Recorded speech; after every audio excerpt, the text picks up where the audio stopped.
Hello and welcome to Under Common Taste. This is a podcast where we create and discuss homebrew content for tabletop RPGs. You can't expect a demigod to be a decapod. Look it up, because I'm shiny!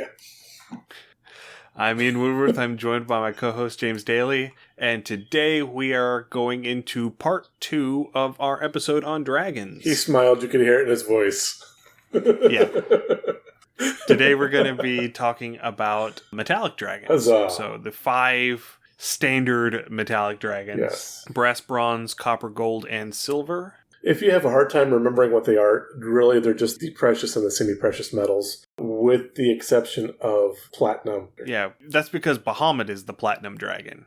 Is Bahamut the platinum dragon? Bahamut is the platinum dragon. Okay, so Bahamut is Fizban. I did not know that. Yes. Okay. Fizban is Bahamut. Okay. I was unaware of that. That's kind of awesome. Yes. Because he goes by true. other names too. It's like Palladian or whatever. But yeah, I like it. I just like Fizban. Yeah, and the character of Fizban will come up near the end of this episode. And I've structured this to where hopefully we go a little bit quicker today than we did last time, because I did not intend for us to have a 90-minute episode when we were talking about chromatic dragons. Challenge accepted. So I've tried to condense it a little bit, Fair. but still get some of the good content going. But before we actually get into the metallic dragons, I do want to take a minute at the beginning of these episodes to talk about something about dragons in general. You know, like how at the beginning of the chromatic episode we talked a bit about the dragon gods. This time I want to talk a little bit about the physicality of dragons and how they are inherently magical creatures and what that entails from a world building aspect. Yeah, no, it sounds great. Because, I mean, a dragon's going to have a presence. If there is a dragon in your world, there is much like, you have people and creatures with high charisma scores and they have a presence. A dragon's going to have a presence. You're going to know when they're in the room. Absolutely. I mean, this comes into the fact that all of these dragons, once they reach a certain age in the 5th edition rule set, they end up having regional effects. The areas around their lair are fundamentally altered because of their presence. And if we are adhering to the mythos that is put forth in 5th edition in the front of Fizban's Guide to Dragons with the Elegy for the First World, dragons are literally the physical manifestations of creation magic in the material plane. Right. Again, we reference him a lot. I like how Jim Butcher, discusses dragons and how, they have enough power, they have enough energy within themselves, they can unmake creation if they exert their will too much. And so, they live restrained and balanced in our world to exist within our world. Exactly, yeah, because basically they are entities powerful enough to where if they decided that the world needed to end, they could just end it. Yes. Shake that Etch-a-Sketch. Yeah, in a very literal sense. But from that perspective, given the contents of the Elegy for the First World, the dragons would have a hard time doing it now in the D&D cosmos as it exists because the gods are here now. Yeah.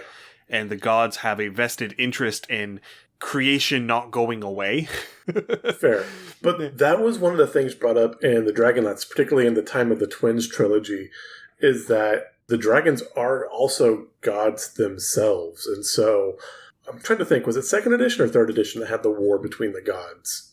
That was, if you're talking about the Time of Troubles, yeah, that was near the end of 2nd edition. Yeah, so I mean, it would have to be something like that to scrub the dragons out or to erase dragons. It would literally be all of the gods throwing in. For more closer to Greek myth, it would be something like the gods versus the titans, where it would be these massive power players kind of throwing in one side or the other. But it would take that kind of force. Yeah, if we were to go Norse mythology as opposed to Greek and Roman, this would be Ragnarok. Yeah, absolutely. The gods versus the dragons would be the gods versus the Jotun. Yeah.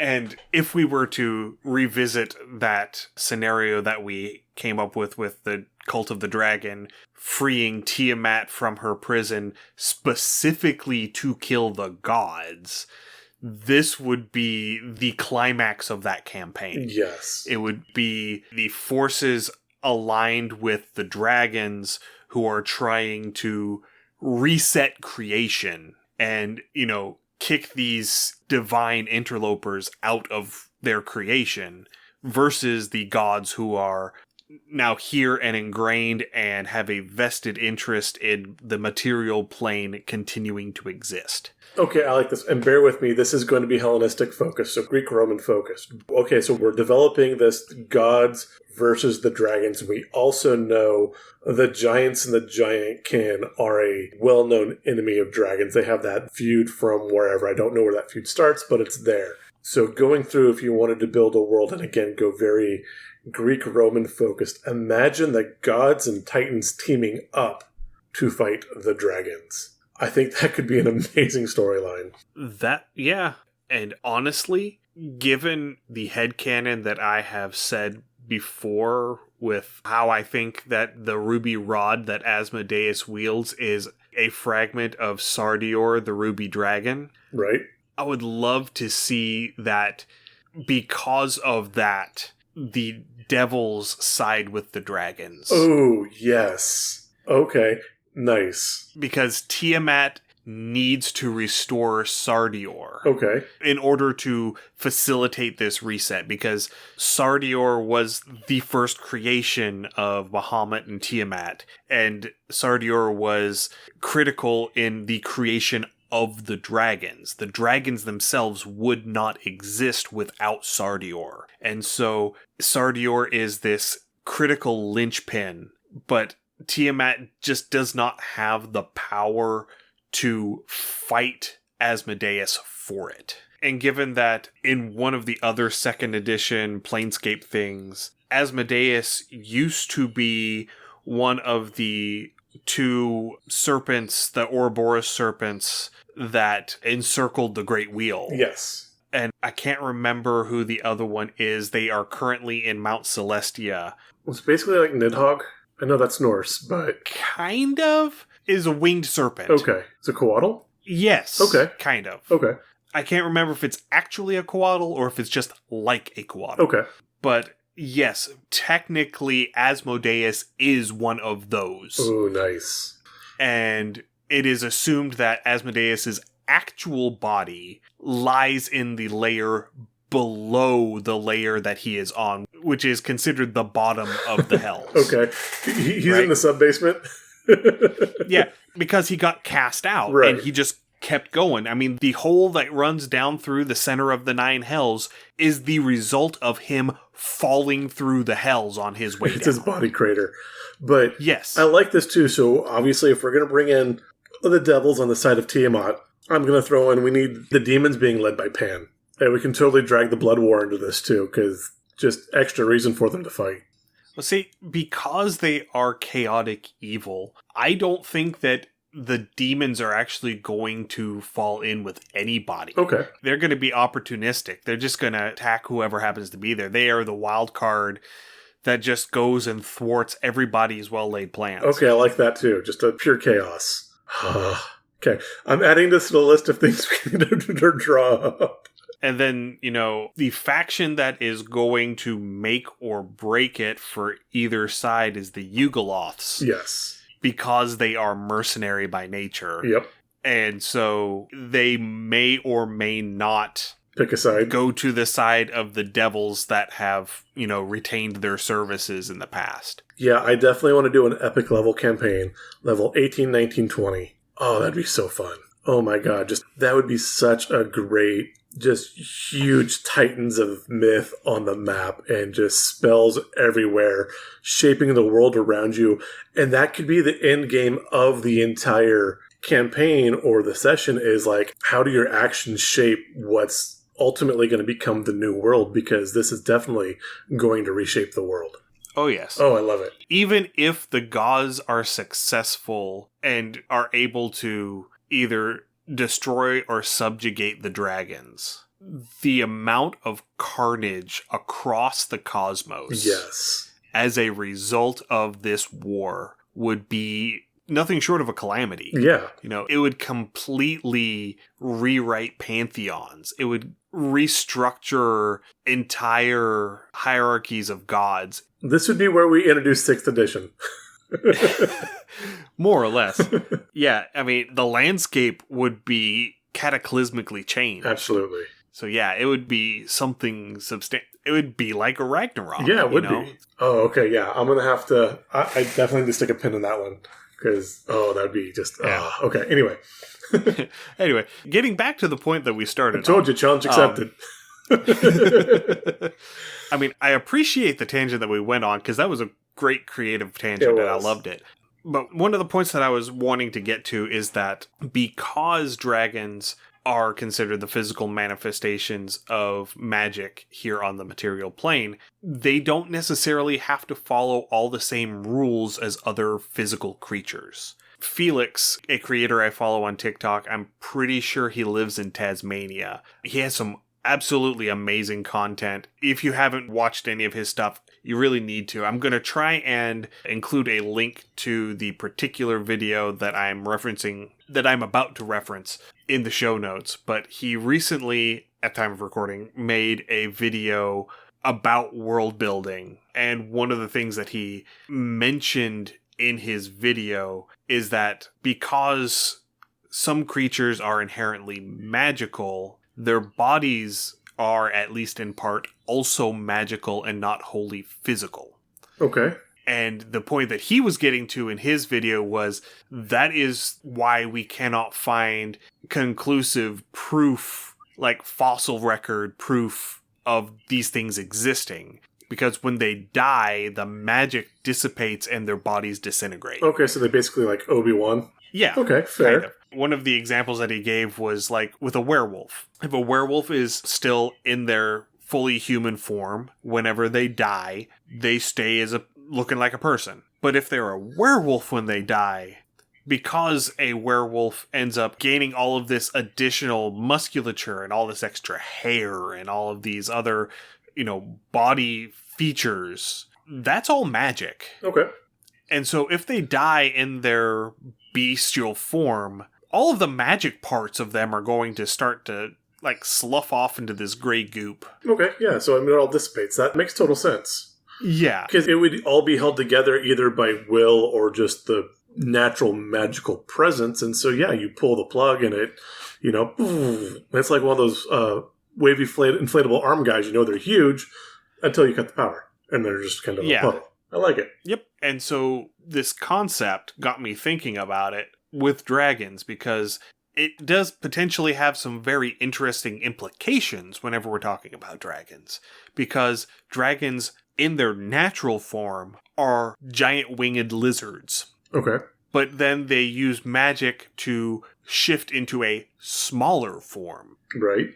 So rather than gaining as a result of magic, they are reducing as a result of magic. So if they die in humanoid form, they're just going to plop out, like breaking a girdle? I mean, if they die as a dragon, their body just lingers and decomposes like a body should. Okay. Right? But if they die as a humanoid, things could get really interesting. So there are a number of possible options. One, they might change back into a dragon when they die. That would make sense. Which, if they were in a particularly small space when that happens, that could have some pretty catastrophic results. Okay. Speaking of catastrophic results, they might just detonate in a sudden release of magic because they're no longer controlling that magic. Giant exploding whales. I like it. Yes. Just like that one video from when they tried to blow up that whale in the 70s on the beach. Yeah. And they showered whale everywhere. Yes. That had 40-pound chunks of whale falling out of the sky and crushing cars. Yeah. Yeah, it was not a well-thought endeavor. No. And it didn't even blow up all of the whale. They still had to go back out with excavators and stuff and try and dig it up and move it after they got done blowing it up. So maybe if they die in their humanoid form, the magic sort of rewinds them chronologically into a smaller state, possibly even going so far as to encapsulate them back into like a pseudo egg. Oh, I like that one. And resetting their life cycle. Dragon reincarnation. That's fun. Oh, okay. So going back to our Dragon God War. Again, you can't necessarily kill the dragons without fully destroying creation reality. But if you could reset them and then capture the eggs, and that's the end goal for the gods and titans, is they want to revert the dragons back into a reincarnated pseudo-egg and capture them so the dragons, they're not dead, but they're like in a stasis. Right. Ooh, I like that. Okay. And then they would be able to influence them as they rehatched and regrew, and they're able to shape their psyches in what would actually be a very sort of horror movie sort of way. I've got one more step for you that you're going to love. Okay. Your Lancer class. Well, I mean, the Dragoons... Yeah, the Dragoon, yeah. When I created the Dragoons from a story point of view, the whole story behind the creation of the Dragoons was that in the world that I was running at the time, the chromatic and metallic dragons were in a war with one another and they had hit a stalemate. And so the metallic dragons were literally sending people out to hunt down a chromatic dragon, steal all of the eggs from its clutch, and then bring them back, and they were hatching them themselves so that they would imprint on the metallic side of the war, basically. And these dragoons were individuals that these wormlings would imprint to upon hatching, and they were trying to basically win this war by attrition. They were relying on this thought experiment that perhaps this is a nurture, not nature reason for them being evil. Right. So I'm taking this two different ways. I'm taking one, there's no way dragons are above in fighting. The second way is maybe your dragoons were something from a distant past that there was some memory of. And so now the gods and titans are trying to take a page from the metallic dragons. And if they can, again, put them back to a pseudo-egg, then they can make them, grab them, and retrain the dragons to basically bend to their will and become subservient. Exactly. Yeah. Ooh, I like it. And then, okay, I'm sorry. I had caffeine today, and I've got a bajillion different rabbit trails with your head, but also talking about if a dragon dies in humanoid form or a smaller form, that release of energy, absolutely spontaneous human combustion. That explains it. Yeah. Any news story of spontaneous, that was a dragon. Yep. And the last idea that I had for this was that perhaps if they die in a humanoid form, all of that magical essence is sort of condensed down into this like physical state. Okay. You know, sort of like a dragon stone. Ooh. Almost like a gem heart. Okay. Kinda, to draw from Stormlight Archives. Okay. I could see tons of mage guilds like hoarding these things as much. It would be, you have the Bezoars, which are more mythical, but almost like the ambergris from the whales, where it's like this fabled, like highly valuable thing. When you find it, it's like, oh my god, I've got this. Yeah. Okay, I like it. Yeah. And then another particular thought experiment about how if they are magical beings and not wholly physical, it would explain a lot about how their bodies actually work. You know, referring back to the 3rd edition Draconomicon, they went through a whole spiel with diagrams and everything describing how a dragon's eye works. Right. Apparently they have like a second iris inside of their eyeball. Okay. That they're able to move independently of the whole eyeball. Interesting. Which allows them to focus on specific tiny areas. Basically like little telescopic vision. Okay. Almost. And that the inside of their eyeball has a special reflective lining, which is how they're able to see so well in low light situations, and why whenever you have a dragon look at you in the dark, their eyes glow. Okay, I like that. So it's kind of like... because their eyes are collecting and concentrating what little bit of light is in there. I like it. And so what you're seeing is basically just the light bouncing all over the place inside their eyeball. Okay, I like that. But I would say that it makes it much more interesting situation if we were to take this to the next logical step of them being magical creatures, specifically magical creatures that have an innate connection to the material plane, that they are part of the creative magics of the material plane. Right. So they might just have an innate connection to the plane. Yeah. So that they're just aware of what's around them. Sort of like how birds can sense magnetic poles. I like that. No, that makes a lot of sense. I was actually going to come in and I had seen this in your notes and it had sparked another idea. And again, I'm all over the place with ideas today. But what if dragons, and this would actually help if we wanted to go more system agnostic as well and not focus so much on D&D, but if you want to do like Monster of the Week, what if the dragons are literally extra dimensional creatures? And so they're existing in both realms at once. So like they are simultaneously living in the material plane as well as whatever other plane they're attached to. And they are present both at the same time. And it'd be like a 4-dimensional object in a 3D space or a 3-dimensional object in a 2D space. And so with that, they can also be in multiple places in that 3-dimensional space at the same time because of the way, dimensional space works. But they do have that connection. And if they were to die in that form, that could be part of that leeching or moving of magic. Perhaps, the death or the severe wounding of a dragon creates a portal to those other planes. Potentially. Yeah. And again, too, having that kind of causing a ripple in that plane, those ripples are how they're going to have that sense of the material plane around them. So like you said, much like a bird can sense electric fields, or like a fish, if you throw a pebble, they're going to feel the pressure of those waves because they're in it. Yeah.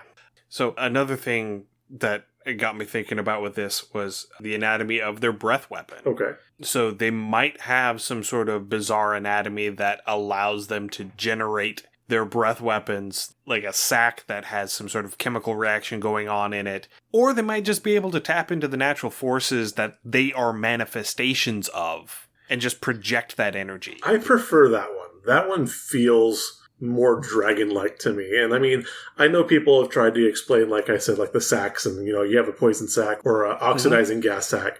These are magical they create. It's a magical breath weapon from magic. It is a pure essence of will that they create these out of. I like that better. Yeah. And another thing that it got me thinking about was their diet. Okay. Because dragons, especially the adults, are very big carnivores, typically. And as such, they require a huge number of calories to survive. Hungry hippos. Exactly. So this could be the reason why dragons older than a certain age even attempt to take on humanoid forms. Okay. Because a human can thrive on 2,000 calories a day. An ancient dragon, given the numbers in the Draconomicon, let us assume that our average human is 160 pounds. Okay. Let's just assume that. An ancient dragon tends to be about 1,000 times the mass of that. Yeah. It tends to be right around 160,000 pounds. Okay. So if it scales linearly, body mass to caloric needs. And I would say it wouldn't, just because of magical prowess and size. Yeah, but we're just, for this thought experiment, we're going to say that it is a linear scaling. Okay, just to keep numbers easy.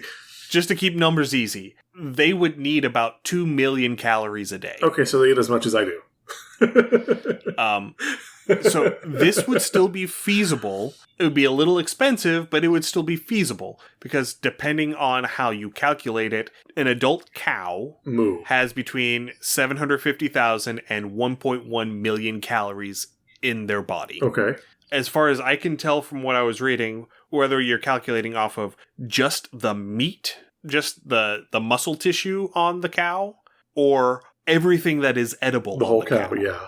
And since the dragon would probably be eating the whole cow, it's probably closer to the 1 million calories. So you're talking about 2 to 3 cows a day. So bringing in a little bit of science with this, you're actually looking significantly more than that, because when you consume stuff just off base metabolism, you're looking to reduce your caloric intake about 85 to 90% when you eat something. So like if you ate something, like if you ate a plant that contained 100 calories, you're only getting 10 to 15 calories out of that. Now again, to magical dragons, let's say they have like a perfectly efficient metabolism. Yeah, you're still needing a cow a day, but if you have any kind of inefficiency with that metabolism, like any kind of natural creature, you're needing to eat probably 10 to 100 cattle a day. But yeah. Yeah. But if this is the case, then a dragon could eat a cow, Take a nap. Take a nap and digest, shape change back into a human, and have sufficient caloric reserves to last them a very long time. Yeah, that makes sense. I mean, if it was perfectly efficient, if you didn't lose a whole bunch of calories just in the act of digesting and all of that, you'd be looking at enough calories to survive as a humanoid for a year or more. Okay.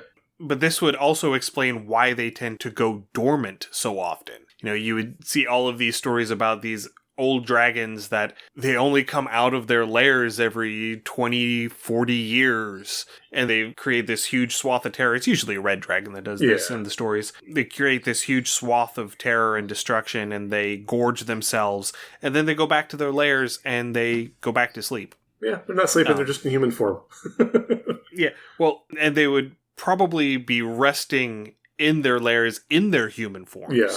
Because it would take them so much longer before they needed to go out hunting again. That makes sense. So they would gorge themselves to stockpile calories, then they would return to their lair and sleep, kind of like a hibernating bear. Okay, I like it. And if we tie back in the connection of magic, that the material plane is providing them this connection that they have, they would probably be able to sense any intrusion into their lair by other creatures like adventurers. Yes. And potentially would shapeshift back into their draconic forms purely on impulse. Okay. Like an involuntary response, an evolutionary survival trait. Okay. So like they're transforming in their sleep. It is not a conscious decision. Their senses are detecting that there is a threat, and they are going into threat mitigation mode. I like it.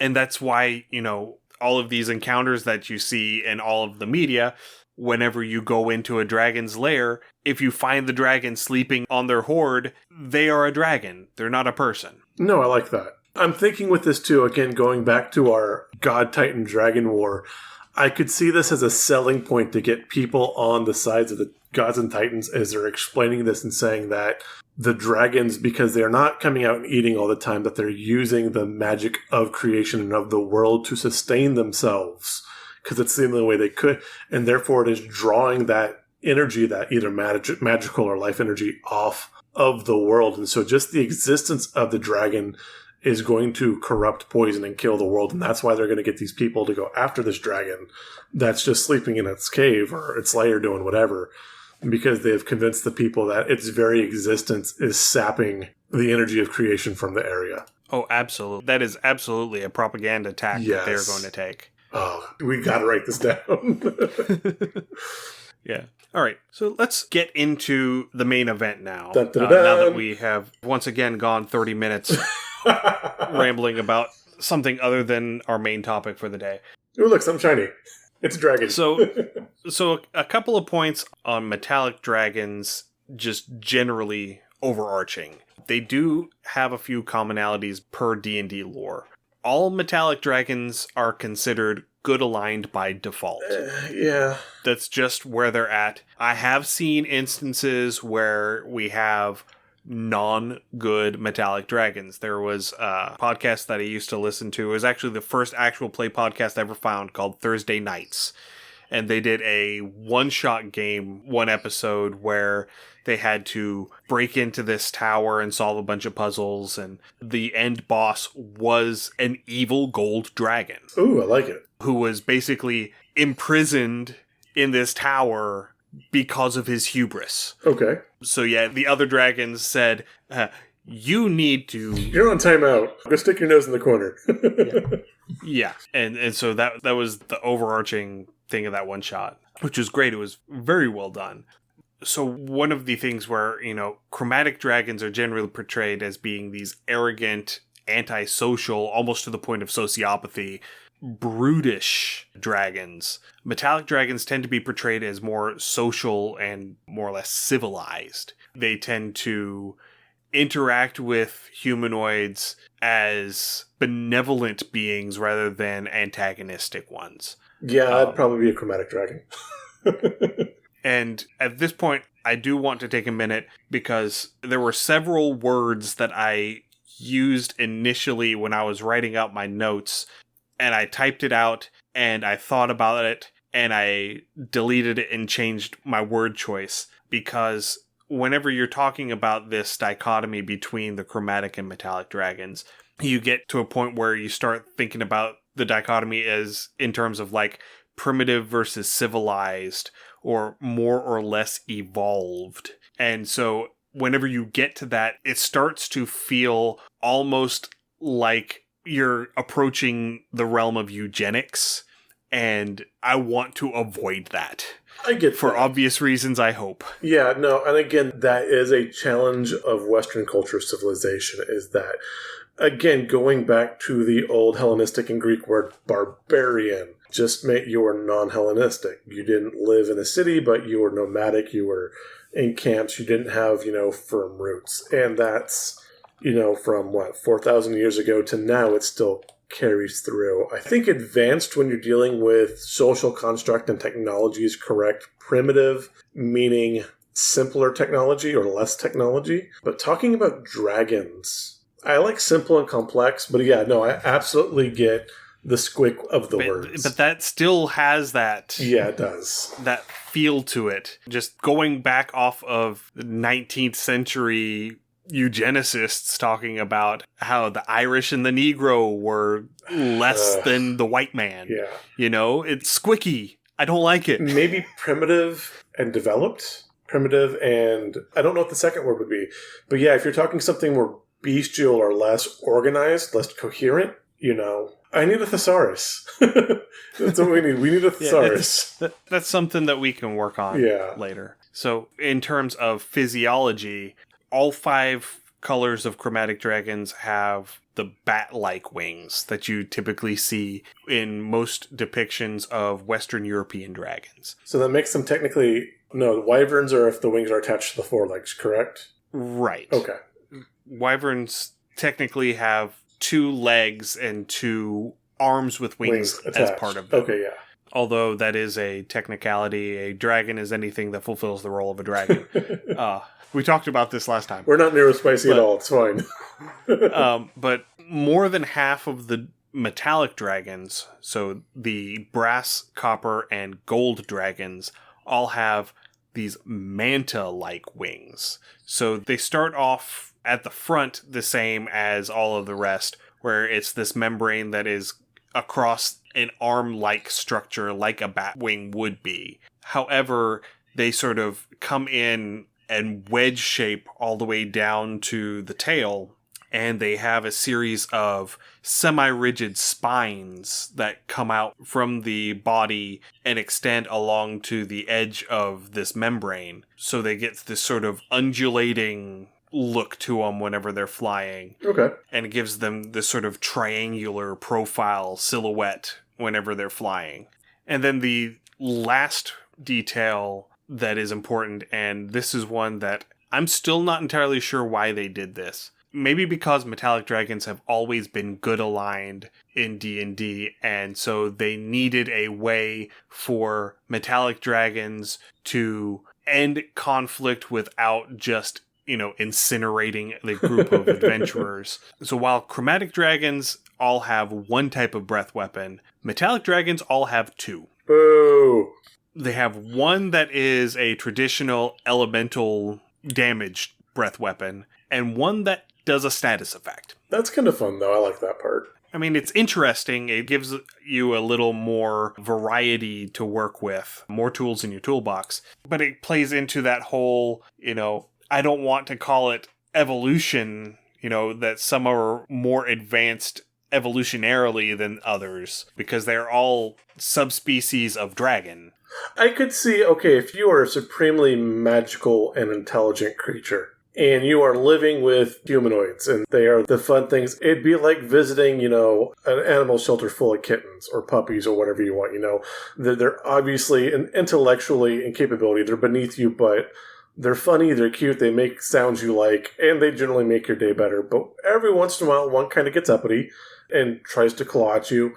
You want a non-lethal way to deter it. And I'm thinking if you were a supremely magical creature, you would figure this out. And so maybe that's why it is where you're going to have the more antisocial chromatics, where if this thing's approaching you, it's so far beneath you and you don't care, it should be punished and destroyed immediately. And so I wouldn't say this is a evolutionary thing, but maybe more of a mindset. It's a plot point. Yeah, fair. That too. Anyway, so let's get into the actual dragons now. Brass now that we've monkey. been talking for 45 minutes. The funky monkey. Oh, sorry. So we're going to start off with brass dragons. Brass dragons prefer to live in deserts, and they have their 2 breath weapons, a fire breath and a sleep breath. Sleepy deserts sound fun. They are the smallest of the metallic dragons. They still grow to about the same length as adults at right around 85 feet, but they have a much narrower wingspan, only getting to about 60 feet, whereas the others are getting to the 80 to 90 foot range. Their preference for living in the desert often leads them into direct confrontation with blue dragons, because blue dragons also like living in the desert. Desert's a good place to live. For some people. I have no desire to live in a desert. I miss the desert. And they tend to deal with blue dragons simply by avoiding them, because blue dragons tend to be larger than brass dragons. You pick your battles. And in older editions, they had a higher fly and burrow speed than blue dragons because they were smaller. In 5th edition, they have the same movement speeds now. So it's a little bit less of a thing now. But in older editions, they would just use their superior speed and just run away whenever a blue dragon showed up. And the thing that brass dragons are famous or infamous for is their loquacity, their love of conversations. They just like talking. Fair. They'd be great storytellers. Brass dragon bards. They love to collect stories and information, and they are more than happy to exchange information for treasure. Fair. So if you find a brass dragon that knows the information that you are looking for, and you can bring them something for their collection, they will trade that thing for the information. Ooh, I like that. Okay. Brass dragons might be worth talking to. They are generally trusting of others, at least on the surface, but they have enough social intelligence to realize when someone is trying to manipulate them. And when they catch on to someone trying to do that, rather than calling them out or, getting agitated about it, they shift the mode of their conversation to do the same, and they turn it into a game of wits to see who can convince the other one, who can manipulate the other one into doing what they want. See, I like this. I think I could be friends with a brass dragon. I think it would be kind of fun to deal with. I would constantly be doing favors for this guy. Yeah, absolutely. My brain does not function quickly enough in a conversational setting to catch on to that fact that they are trying to convince me to do a thing because they want it done. Right. I mean, after the second or third time that it happens, I would wise up to it and I would be looking for that. But they would just shift up their tactics just a little bit and catch me again. Exactly. But I mean, again, I'm going to be completely honest about that. This would be like having that great professor that just kind of like knows a little bit of everything. And it's like whenever you have a question, they've got the answer. And they might make you dance for it, or they might play with you a bit before you get that answer. But, it's always there. And they're always good for it. Yeah, like I said, I could totally see being friends with a brass dragon. Yeah. So they prefer talking to fighting. Okay. Just generally speaking. And they go so far as to use their sleep breath or enchantment magic like the suggestion spell to diffuse hostile situations. Nice. In older editions, they had suggestion as just an at-will ability so many times a day. Yeah. So I don't know if you've ever encountered this or not, but you get like those people and you're pissed at this person. You're going to go and you're going to tell them off. And if they give you the chance, you're going to throw hands. When you get there, and then they start chatting you up and you're talking with them, and then like you laugh, they crack a joke or something, and you leave, and you're like, hey, I was pissed at that person, but okay, I feel a little bit better. Wait, did he say something about my mom? And it's like, everything just kind of slips right under the radar until after, and you're looking back, it's like, what the hell just happened? Right. So with regards to the treasures that they hoard, this is another one where the preferred list of treasure shifted from 3rd edition to 5th edition. Okay. In 3rd edition, their preferred treasures were listed as organic items. So wooden objects, textiles, things of that nature, rather than metal and stone. Well, that's a bad fit for the desert. Yeah. I'm just throwing that out there. Do better, wizards.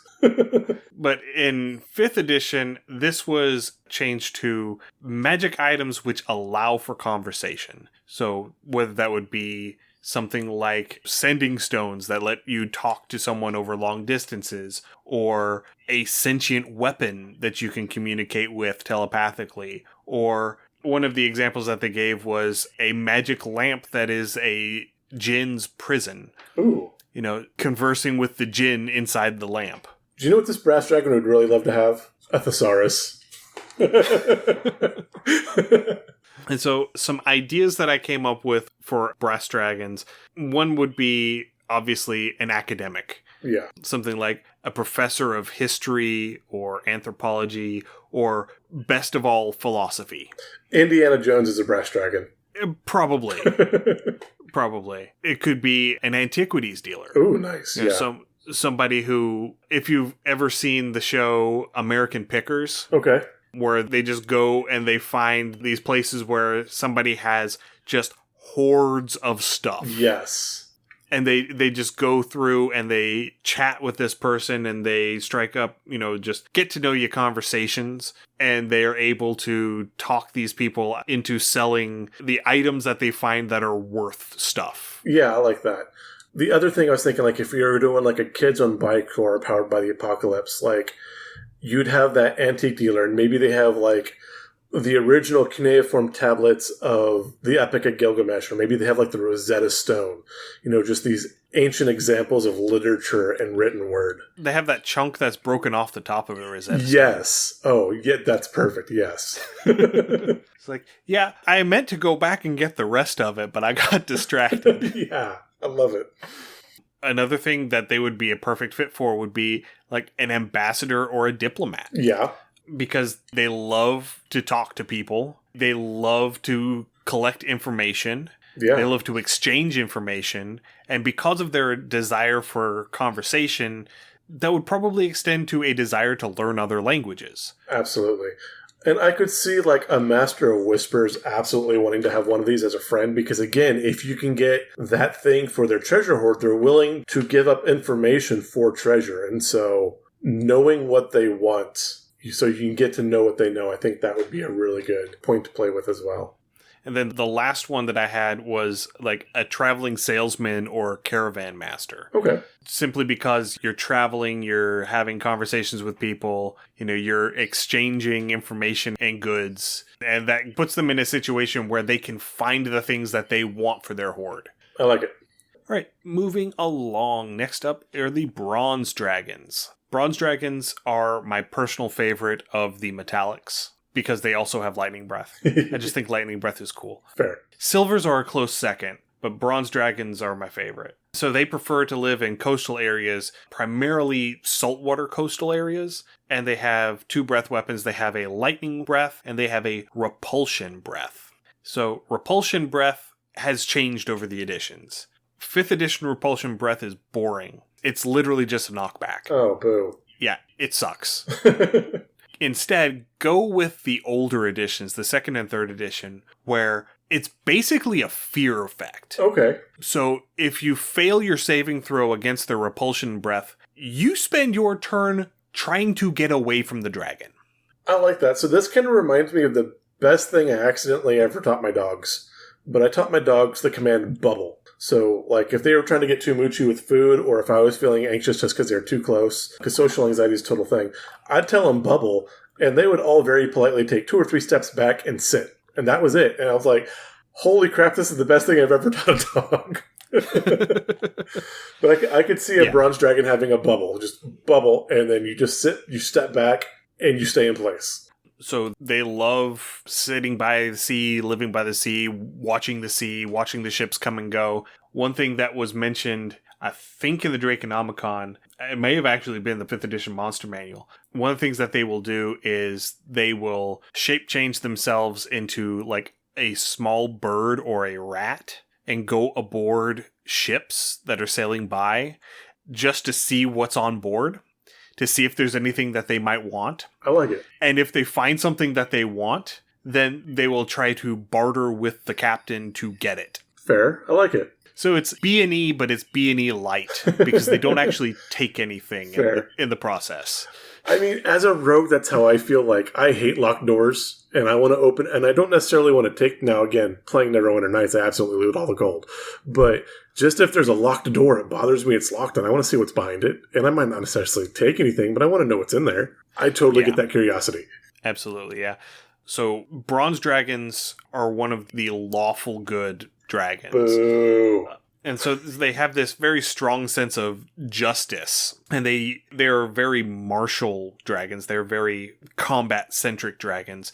And so they use their might to sort of tackle the evil creatures that plague the oceans, things like Sahagin and Marrow. And they'll also target groups like pirates. But they also tend to have a very live and let live sort of interaction with these individuals, and also with like other dragons. So they tend to not kill things if they don't have to, especially if the thing that they're killing isn't food. So the way that they rationalize it is that stranding this pirate on an island or snapping the masts off of their ship and just leaving them adrift at sea, that serves the same function as killing them, but it doesn't actually kill them. Fair. Now with Sahagin and Marrow, they do just straight up kill those. Well, I mean, they're monsters. Because they're a menace. And they extend this live and let live approach to other dragons, because where they live, they frequently come into close competition with black and green dragons. They are perfectly content to let a black dragon or a green dragon live next door. It tends to be the black and green dragons per D&D lore that have a problem with the bronze dragon there. Yeah. And they press the issue. And so the bronze dragon has to lay down the law. As one does. As one does. Yet, bronze dragons give big paladin vibes. Ew. In just their general temperament. So in older editions, this is another thing that has been lost from older editions, they also had the innate ability to read thoughts. So in 2nd edition, they had ESP as one of their at-will abilities. In 3rd edition, it became Detect Thoughts because the Detect Thoughts spell took the place of ESP. Right. They could conjure fog clouds and even control the weather when they got old enough. That's kind of snazzy. Yeah. Especially, like, if it's on a ship for a captain, I could see, hey, I can get you to port a week faster with some good winds if I could let me lighten your cargo a little bit. Right. Yeah. Or if they spot Pirates? some pirates lying in ambush on the other side of this island, and they want to make sure that this other ship that they're getting ready to ambush makes it safely through, they just drop a fog cloud on that pirate ship. That pirate isn't going to see anything. Yeah, I could see that, or a very shaped and directed squall. So it gives enough wind for the ship passing by, but like it swamps out the ships laying in ambush. Right. Well, they get access to fog cloud well before they get access to control weather. Okay, fair. Control weather is something that much older dragons have access So to. there's like the greater worms. Yeah. Okay. I think it's either worm or great worm when they get access to that in 3rd edition.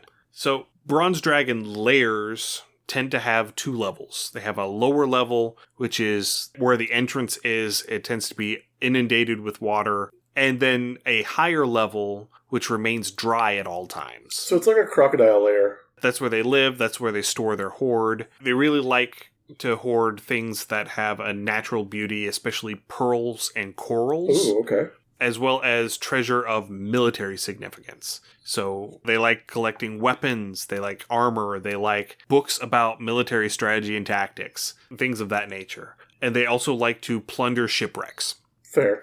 Which is interesting for a lawful good creature to plunder shipwrecks.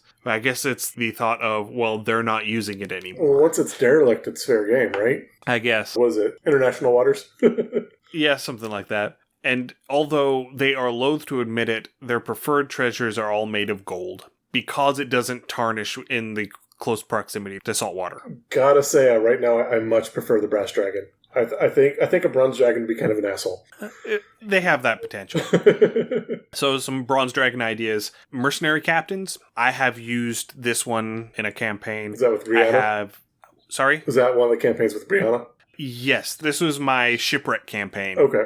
That I don't think you were in that one. No, it wasn't. But he was an ancient bronze dragon, and he had a mercenary company, and every 20, 30 years he would get bored and he would fly out to the mainland and look for some people fighting and sell his services.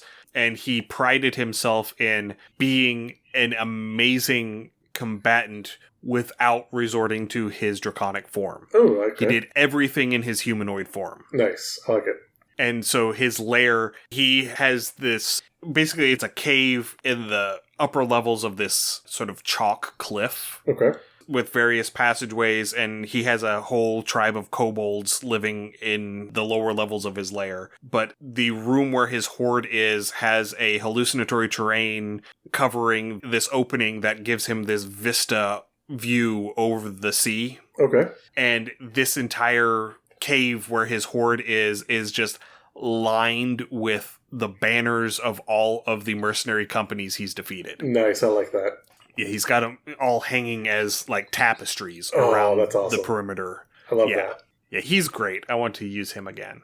Anyway, continuing. The captain of a merchant marine ship or the admiral of a merchant marine fleet. Fair. Again, because of their propensity towards the sea. Yeah. The provost of a military school. You know, they're collecting all of this military knowledge. They're fascinated with military stuff. Yeah. They are known to sell their services to nations for military campaigns. Sometimes, depending on how, quote unquote, just the cause is, they might do it just for a token piece of treasure, or by saying, hey, those guys that you're getting ready to fight have this treasure thing that I want. I will help you if I can have that.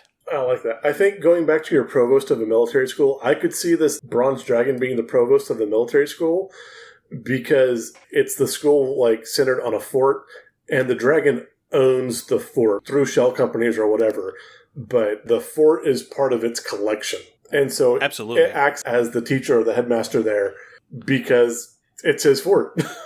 Yeah. The vice admiral of the Naval Academy. Yeah. Yeah. And, you know, just as a fun little extra bit, a vigilante a la Batman. I hate it. I can see it. I hate it. I mean, yeah, it fits. Can we punch it? It fits their mentality. Can we punch it?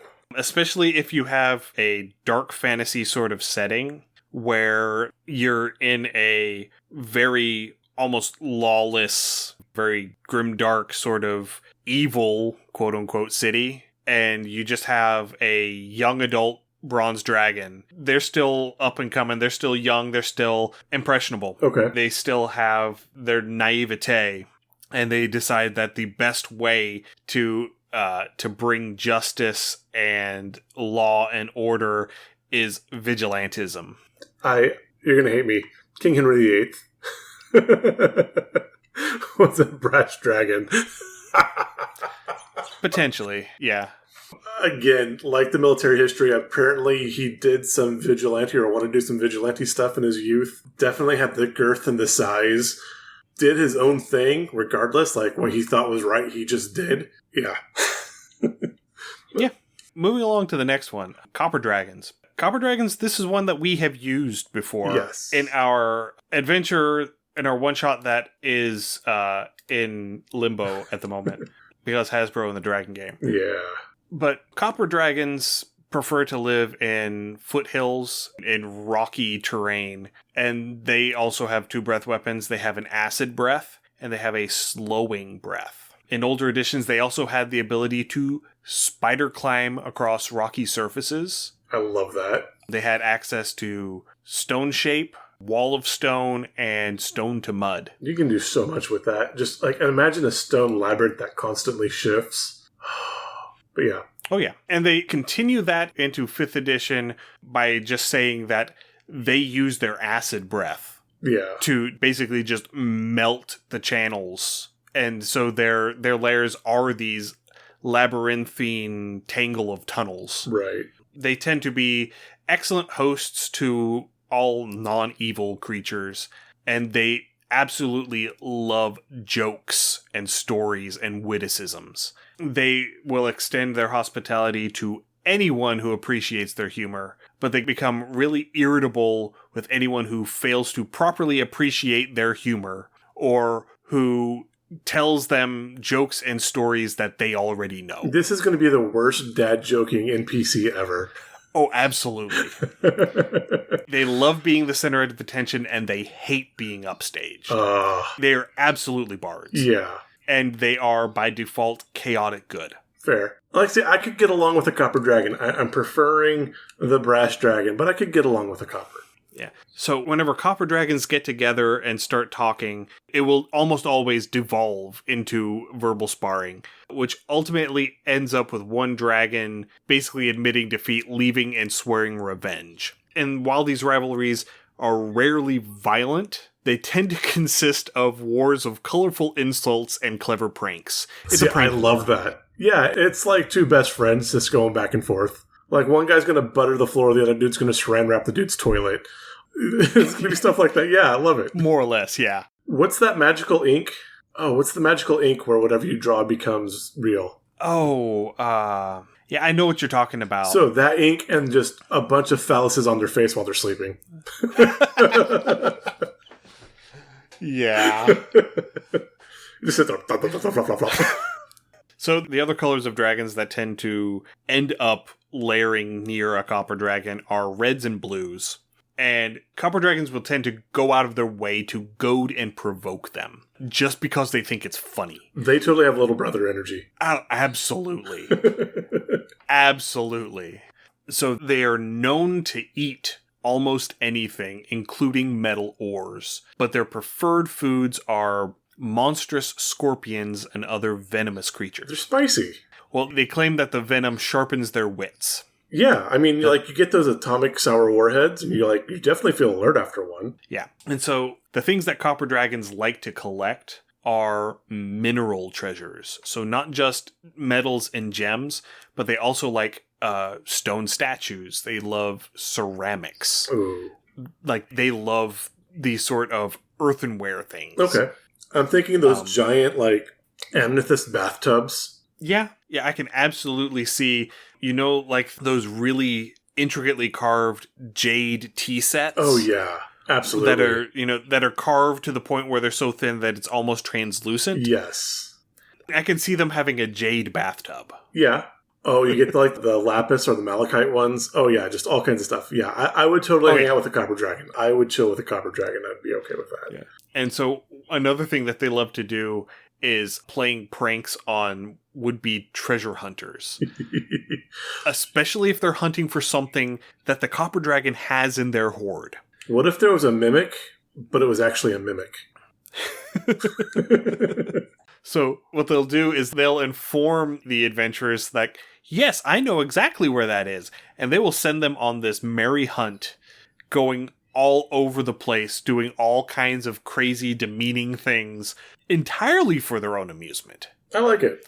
And if they are entertained enough by the entire process, they'll probably hand the item over at the end. Fair. I like it. Because they are good. Yeah. At the end of the day. They're kind of jerks, but they're good. Like I said, I could hang out with a copper dragon. I'd be okay. Prefer the brass, but I could hang out with a copper. And so a couple of the ideas that I had for copper dragons, one would be the owner of a comedy club. Yeah. I can absolutely see them as an owner of a comedy club. In our module, the copper dragon, his humanoid form is a gnome. And so he is a cleric to Garl Glittergold. Nice, yeah. Another one, just a patron of the arts. One of the things that copper dragons are known to do is if they find a bard or someone that they take particular interest in, who is particularly good at telling jokes or telling stories or what have you, they'll basically just collect them for a decade or so. It's like, you live with me now. And eventually they'll get bored with them and let them go on their way.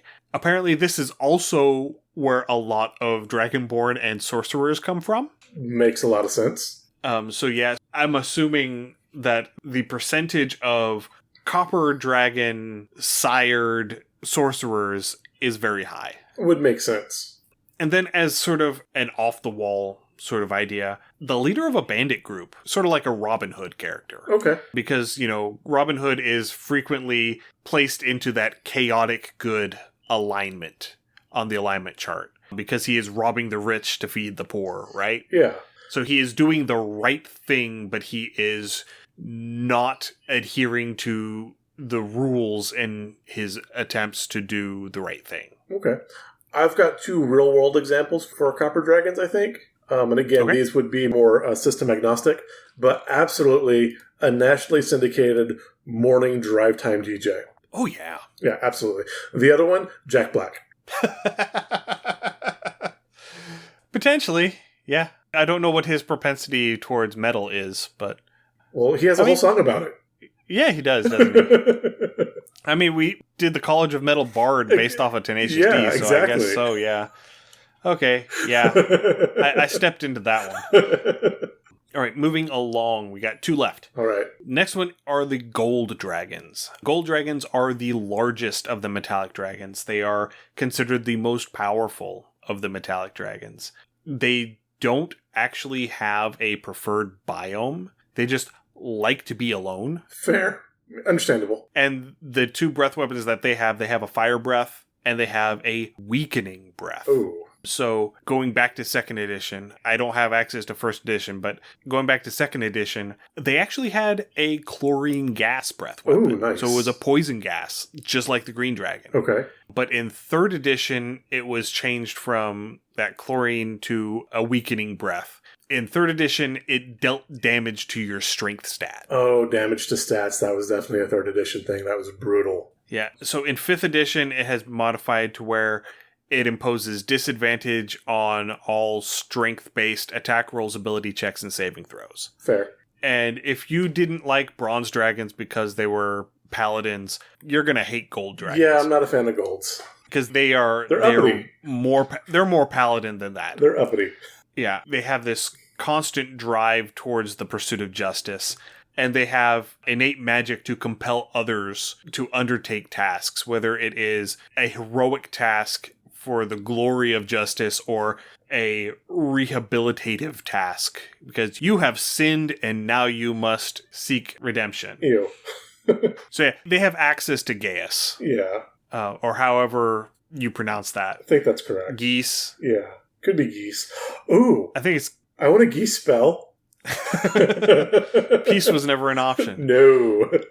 So, as I mentioned, they tend to lair in isolated locations, but the places where they lair are always surrounded by stone, whether that is a cave or a castle. And they are one of the few that are known for retaining other races as guards, specifically storm and good-aligned cloud giants. Interesting. And if they aren't actually guards in their lair, if they just happen to be living nearby, they tend to create this sort of mutual defense pact where, like, hey, if somebody comes to raid my lair while I'm gone, you guys will come and deal with it. And if somebody comes and attacks you in your stronghold, I'll show up and deal with it. Fair. And while from 3rd edition onward, gold dragons are depicted as having that manta-style wing pattern, in 2nd edition, they were actually depicted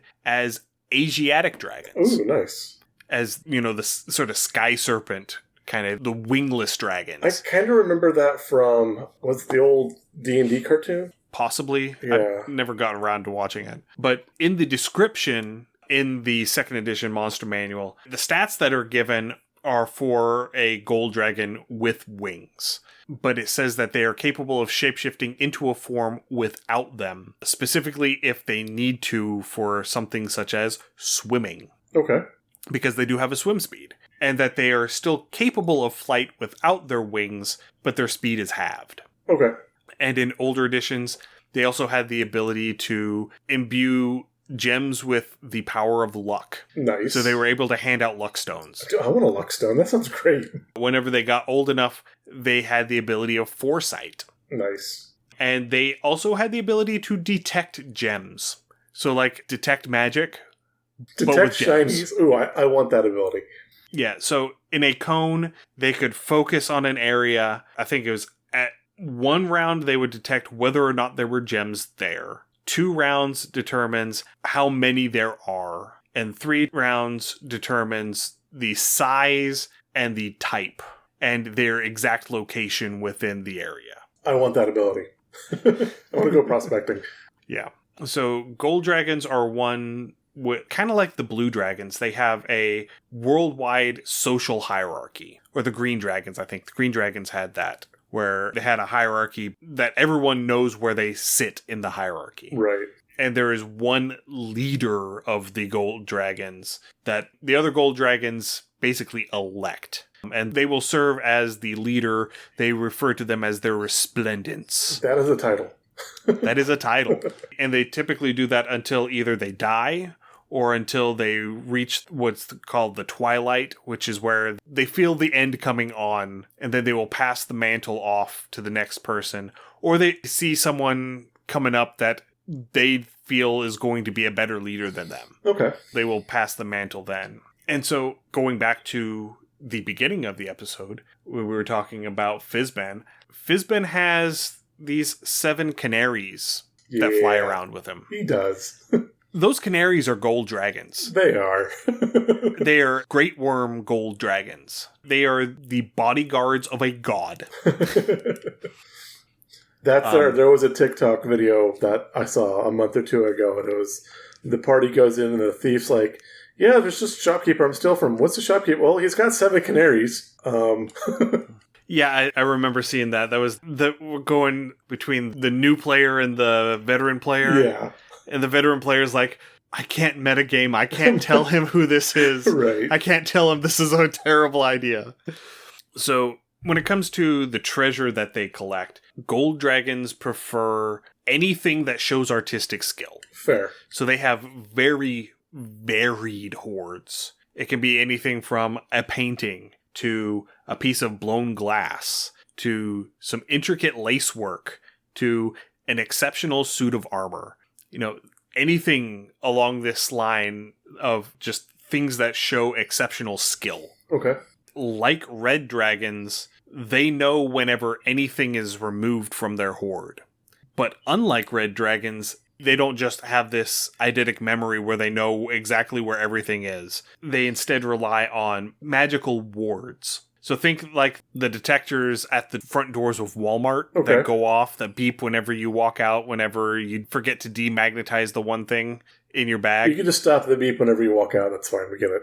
It's okay, Ian. So a couple of ideas for gold dragons. I was having trouble thinking of gold dragon ideas because they're just so uppity. They are uppity, but you missed, in my opinion, the perfect one, and I will tell you after yours, because I know who this gold dragon is. Yeah, so first off would be like a judge or an inquisitor or, you know, sort of that lawbringer type. Yeah. Or perhaps someone like a Judge Dredd kind of character. I can see that, yeah. I am the law. Exactly.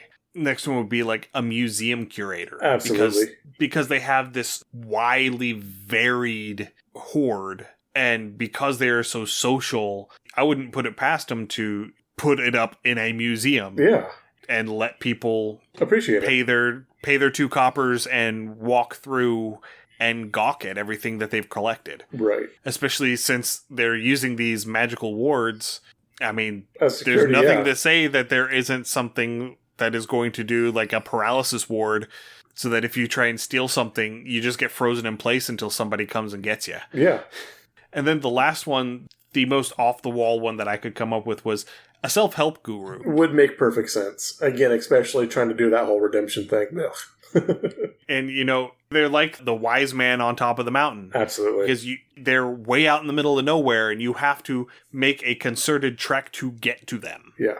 And especially, if they happen to go into this city, and they catch you doing something that you're not supposed to, and they put this geas on you, and tell you that you got to go and find the gold dragon that lives on top of this mountain. And you have to carry the stone of remorse on the way up. And, and then they go through everything because the magic won't allow them to not do it. Right. It physically harms you if you resist it. Yeah, gold dragons suck. And then you get to the top of the mountain and you see the dude that told you to go there. Yeah. I'd be so pissed. Yeah. So going through reading, especially your early description of the gold dragon, this absolutely is Superman. Yeah. Going back with that too, that bronze dragon is probably Batman, and we can totally do a Dragon Justice League. See here, trying to think, who would be Wonder Woman? I don't know.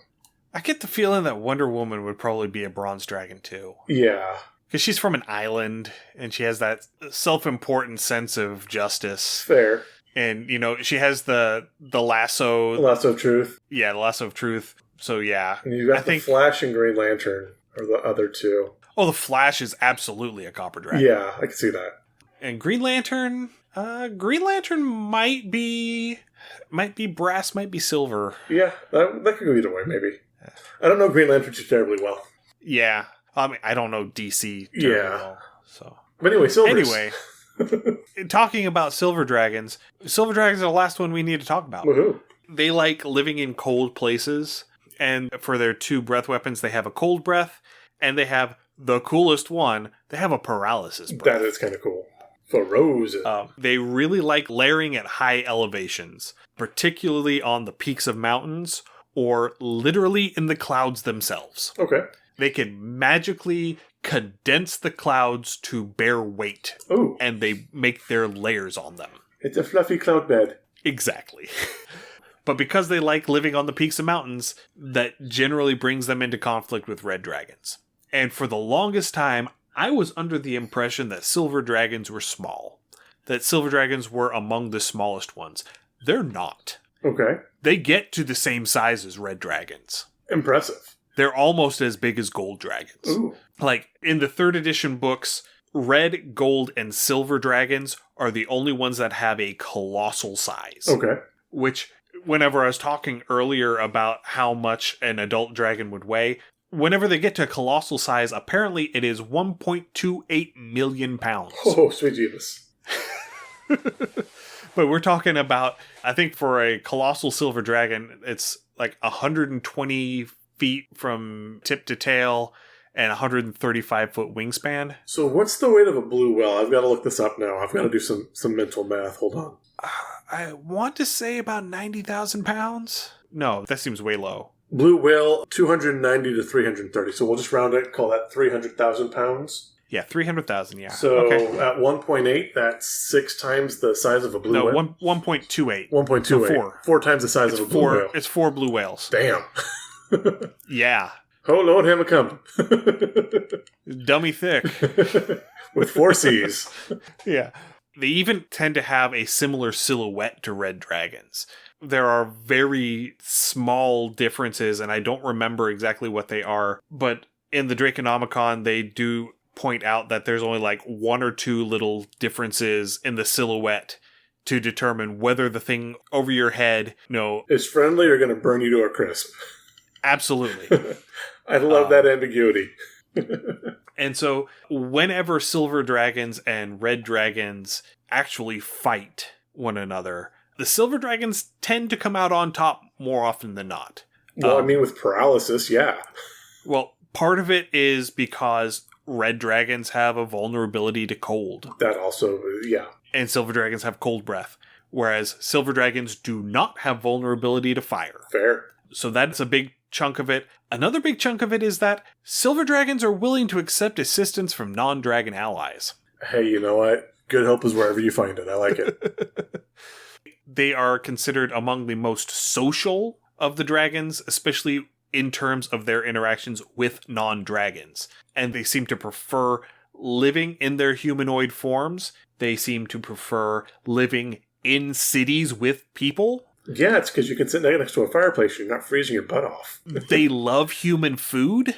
Fair. They love human cuisine, just in general. And they are the only ones that I've found where it specifies that they are capable of sustaining themselves indefinitely on a human-appropriate diet in their humanoid form. Interesting, I like it.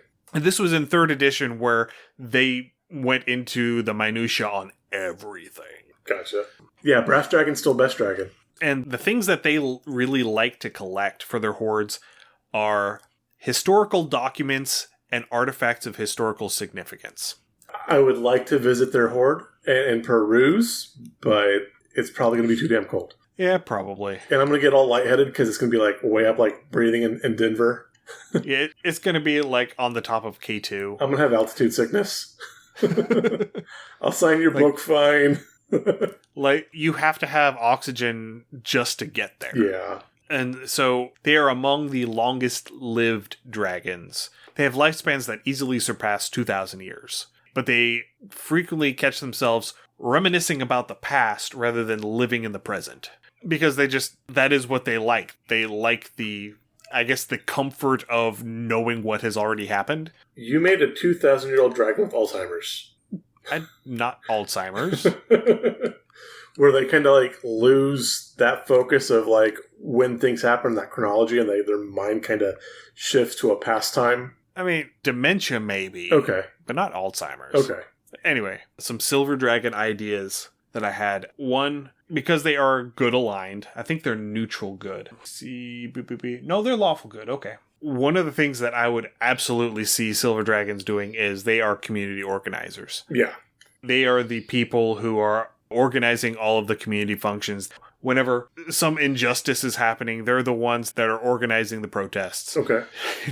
That's their bread and butter. Because that's their way of making sure that they can help the people in and around them that need the help. I can see that. Another thing that I can absolutely see them being is archivists. Yeah, absolutely. With all the historical stuff? Oh, yes. Genealogists. They do genealogy work. Yeah. Just for something to do. And half of what they're doing is them remembering, your great-great-great-grandfather. You look just like him. Yeah. And then the last one that I had that I really liked were Sherpas. Okay. Because, they are obviously capable of living in that rarefied air without any sort of assistance. Gotcha. So I'm thinking something along the lines, especially in the summertime, this is like the community person that has the ice cream truck. Because they like human food, they like human cuisine, so like they're sitting there and they're selling the ice cream at cost, if not giving it away. There is no actual refrigeration unit in this truck. It's just their presence is freezing it. And then, they're snacking on their own ice cream too. But they can get around the community. They can see if anybody needs anything. So it also kind of ties into that community organizers. It's their way of keeping an eye on their people as well. Yeah, we touched on this last time with the White Dragon. We said that the White Dragon was driving the ice cream truck. With the Schwann's truck, the frozen goods. Yeah, but the White Dragon is driving that creepy ice cream van. Yes. Whereas the Silver Dragon is the one that's walking around with a handcart selling gelato. Yeah, okay. I like it. Yeah. I like it. Yeah, that's a good... Yeah, we have to differentiate between the two. Well, I was thinking with the White Dragon, I was thinking more of the Swans that sold like the frozen meats that went more door to door. Oh, yeah. I mean, that Where with the Silver Dragon, it would be like just in the community and like, hey, here's ice cream, because it makes people happy when they come by. And then again, if there's any problems, they can see it quickly. Right. Yeah. Where the White Dragon's kind of scammy and maybe doing a bit of the milkman thing. Maybe. All right. Well, I think that brings us to the end of it. I tried to not do another 90-minute episode, but I think we did another 90-minute episode. Challenge accepted. Sorry, tons of rabbit trails today. It's okay. The rabbit trails that we went down were productive. They were. We didn't just get off topic and talk about something completely off topic for 40 minutes. Right. I really do want to try to pencil down some of those ideas about that Dragon Titan War. I think would be a lot of fun. Yeah. All right. Well, thank you everybody for joining us tonight. If you have any comments, suggestions, or ideas, please send us an email undercommontaste@gmail.com or come and join us on our Discord. You can find a link to the Discord and all of our other social media through our website, undercommontaste.com. You can also find links there to our Patreon, patreon.com/undercommontaste, and to our itch page, undercommontaste.itch.io. A couple of things to bring up before we get too far into the sign out. One, Josh with Lone Colossus Games currently has a Kickstarter that he had just launched as of recording this for Tome of Intangible Treasures Volume 2. Nice. We had him on to talk about Volume 1 whenever that Kickstarter launched. It looks great. It looks amazing. Go check it out. Back it if you can. The other thing, the Solo But Not Alone 5 bundle is still ongoing. It's going for about another month. If you haven't gone and gotten your games, go and do that. Last time I checked, they were about $1,500 away from their total goal of $20,000. It's $10 base price for 107 games. There's some really, really good games in here. Yeah, there's some really good ones.